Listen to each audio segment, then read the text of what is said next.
All right, my number 4, Sound of Metal, going back to Amazon again.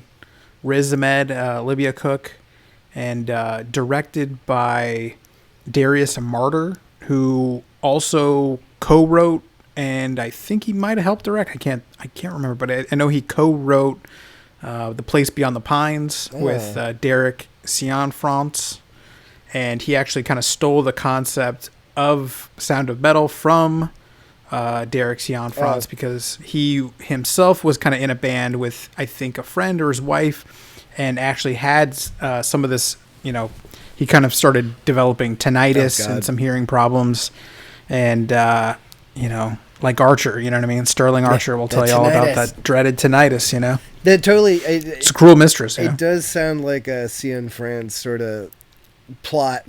Now that you mention it, like just something terrible that two couples are going to have to grip with the whole movie or whatever.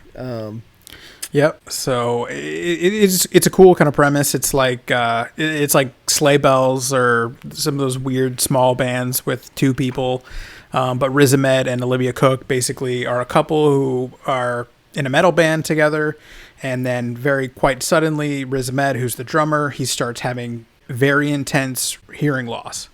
To the point where he goes from being kind of like functionally normal to I can barely hold a conversation, cannot hear words, being spoken to him directly in his face and things like that. So, Olivia Cooke obviously is concerned for his well-being. They kind of call their manager. Their manager hooks them up with this guy who's running kind of a center for recovering addicts and people who are deaf and trying to help them adjust and things like that. Played by Paul Raci. Like I don't know how you pronounce him, but he's great in the film. He kind of runs the center, and Riz Ahmed is kind of resistant to the idea of having to learn sign language. He thinks he's just going to no, I'm not going to invest in trying to kind of change and adapt. I want to resist, and I want to, regain what I lost. And the whole movie is kind of his journey of kind of coming to grips with it. That man, you kind of need to figure out, that was phase 1 and this is phase 2. And then the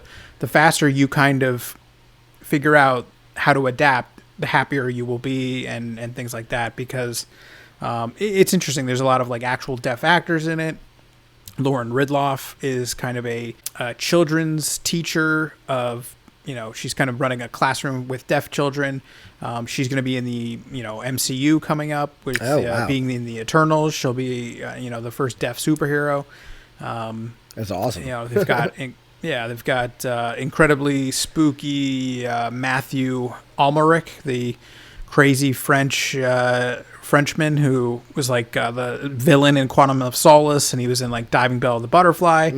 He plays Lou's father, living in France and things like that. So he's kind of great in it. He's mostly pretty much in the third act, but it's a cool little movie. I was trying to look into it a little bit. Dakota Johnson and Matthias Schoenaerts were supposed to be the stars of it, and they kind of fell through. But I mean, that's about as good as you can get as your kind of a backup cast, with the Riz Ahmed and Olivia Cooke. So kind of worked out, but Riz Ahmed, he took 6 months to learn how to play the drums. Did he not? American Sign Language. Oh my god! Yeah, I mean, because drumming's got to be hard. Yeah, I think I had I had checked this one out with my brother too. The first 40 minutes of it, and so good, but it's just a little too close to home for us because once again, he's had musician and had kind of a similar situation, kind of.